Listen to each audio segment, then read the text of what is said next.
नमस्कार। राहुल गांधी अचानक प्रधानमंत्री नरेंद्र मोदी से मुलाकात करने पीएमओ पहुंचे। जी हां, यानी कि प्रधानमंत्री के कार्यालय पहुंचे, जहां पर राहुल गांधी ने मोदी जी के साथ बैठक की। इस बैठक को लेकर के तमाम अटकलें लगाई जा रही थी। दावे किए जा रहे थे कि जब पहलगाम हमला हुआ है और उस बीच सरकार पर सवाल उठ रहे हैं कि क्या एक्शन लिया जा रहा है। इसी बीच जब देश के नेता प्रतिपक्ष राहुल गांधी प्रधानमंत्री नरेंद्र मोदी से मिलने पहुंचे हैं, तो क्या कुछ बड़ा होने वाला है? क्या कुछ ऐसा एक्शन लिया जाना है जिसमें विपक्ष के नेता की मंजूरी चाहिए या फिर विपक्ष के नेता से उस बात को डिस्कस करना है? इसको लेकर के तमाम अटकलें सोशल मीडिया पर भी लगाई जा रही थी, टीवी चैनल्स पर भी डिबेट्स लगातार हो रही थी, जिसमें बस इसको डिकोड करने की कोशिश चल रही थी कि आखिर राहुल गांधी प्रधानमंत्री नरेंद्र मोदी से मुलाकात करने अचानक पीएमओ कैसे पहुंच गए। अब इसको लेकर जब अटकलों का दौर शुरू हुआ तो उस दौरान राहुल गांधी और पहलगाम हमले से जुड़े जो पुराने घटनाक्रम है उन पर भी नजर गई। जब पहलगाम हमले के बाद सर्वदलीय बैठक हुई थी, उसमें विपक्ष के नेता राहुल गांधी ने सरकार को पूरा समर्थन देने की बात कही थी। इसके बाद वो श्रीनगर में भी जाकर घायलों से मिले, कानपुर आए, शुभम द्विवेदी जो कि पहलगाम हमले में मारे गए थे उनके परिवार से भी मिले। तो इन सब घटनाक्रमों पर सभी नजर डालने लगे और ये टटोलने लगे कि आखिर किन वजहों से राहुल गांधी पीएम मोदी से मुलाकात करने जा सकते हैं।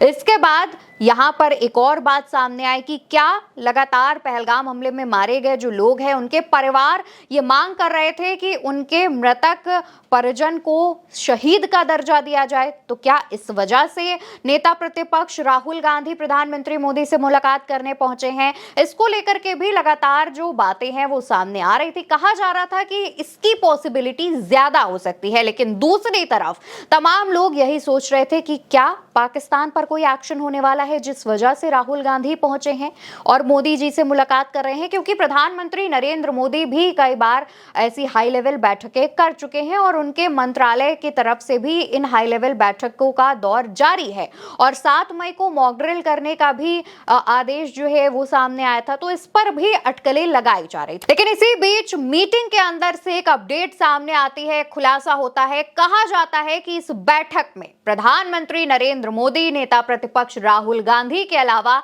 एक तीसरा शख्स भी मौजूद है। अब अटकलें लगती हैं कि आखिर ये तीसरा शख्स कौन है।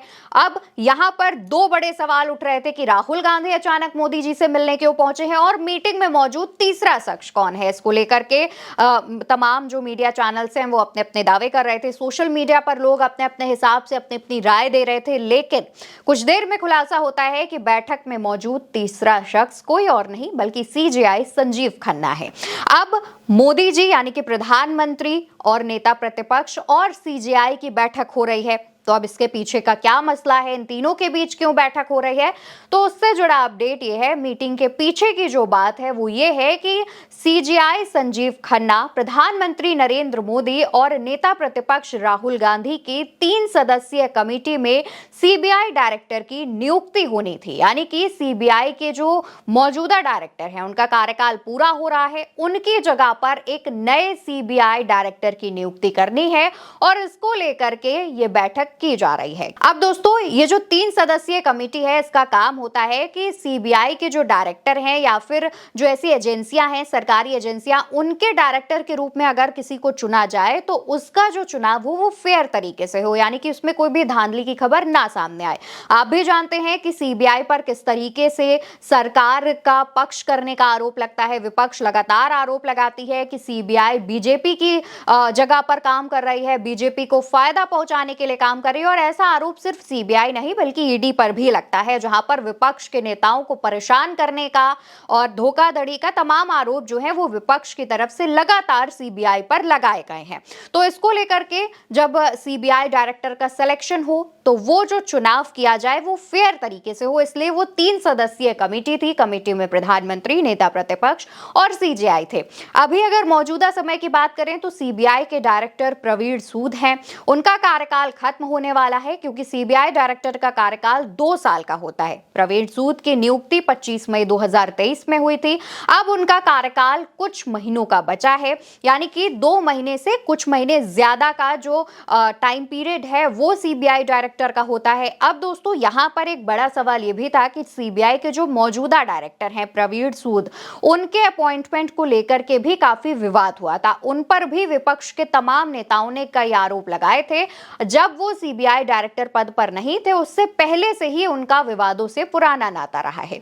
उनके बारे में कुछ आपको जानकारी दे दे तो उनके 1986 बैच के वो आईपीएस ऑफिसर हैं। सीबीआई की कमान उन्होंने 2023 मई में संभाली थी, लेकिन इससे पहले वो कर्नाटक के डीजीपी थे। जब प्रवीण सूद को डायरेक्टर बनाया गया था तो कर्नाटक विधानसभा चुनाव के दौरान कांग्रेस के साथ उनकी बातचीत, एक कंट्रोवर्सी जो हुई थी, उसको भी वापस से लोग दोहराने लगे थे। विपक्ष के नेता उसका भी आरोप लगाने लगे थे। हुआ यह था कि कर्नाटक में कहा जा रहा था कि जब प्रवीण सूद डीजीपी थे, उस दौरान कांग्रेस के नेताओं पर लगातार जो एफआईआर्स हैं वो लिखी जा रही हैं, उनके खिलाफ एक्शन लिया जा रहा है, लेकिन बीजेपी के नेताओं के खिलाफ ना कोई एफआईआर हो रही थी, ना कोई एक्शन हो रहा था।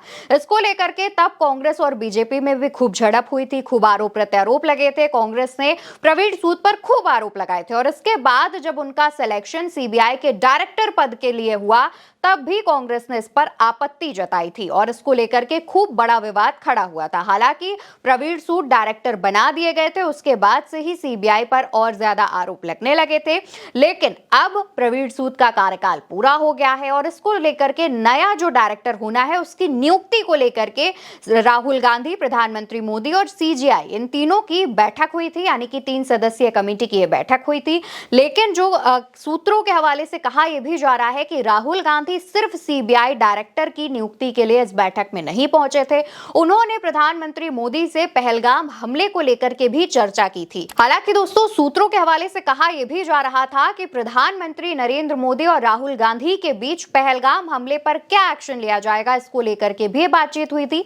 लेकिन अभी भी यह खबर सूत्रों के हवाले से ही आ रही है, क्योंकि ऐसी खबरें कॉन्फिडेंशियल होती हैं। इस वजह से कोई भी जो ऑफिशियल जानकारी है वो किसी भी अधिकारी की तरफ से नहीं बताई गई है। लेकिन इस बीच अगर आप कुछ घटनाक्रमों पर नजर डालेंगे तो आपको भी पता चलेगा कि जैसे प्रधानमंत्री लगातार बैठकें कर रहे हैं, सेना प्रमुख से मिल रहे हैं, जल सेना, थल सेना, वायु सेना के प्रमुखों से मिल रहे हैं, सीसीएस की बैठक कर रहे हैं, कैबिनेट की बैठक कर रहे हैं और कई सारी जो हाई लेवल मीटिंग्स हैं उनका भी सिलसिला लगातार जारी है। और इसी बीच जब राहुल गांधी पहुंचते हैं, मीटिंग करने पहुंचते हैं, तो ऑब्वियस सी बात है सवाल उठने शुरू हो जाते हैं, क्योंकि राहुल गांधी देश में नेता प्रतिपक्ष हैं और प्रधानमंत्री नरेंद्र मोदी बीजेपी से हैं और देश के प्रधानमंत्री, दोनों के बीच भी आप देखेंगे आरोप प्रत्यारोप का दौर चलता रहता है। लेकिन इस बीच जब दोनों के बीच बैठक हुई तो जाहिर तौर पर जो कंट्रोवर्सी है, जो बातचीत है, दावों का सिलसिला है, वो शुरू होना जाहिर तौर पर तय था। अब इस बीच राहुल गांधी और पीएम मोदी की बैठकों को लेकर तमाम दावे सोशल मीडिया पर भी चल रहे हैं। आप इस पर क्या सोचते हैं, कमेंट बॉक्स में बताइएगा और इस वीडियो को ज्यादा से ज्यादा शेयर करिएगा।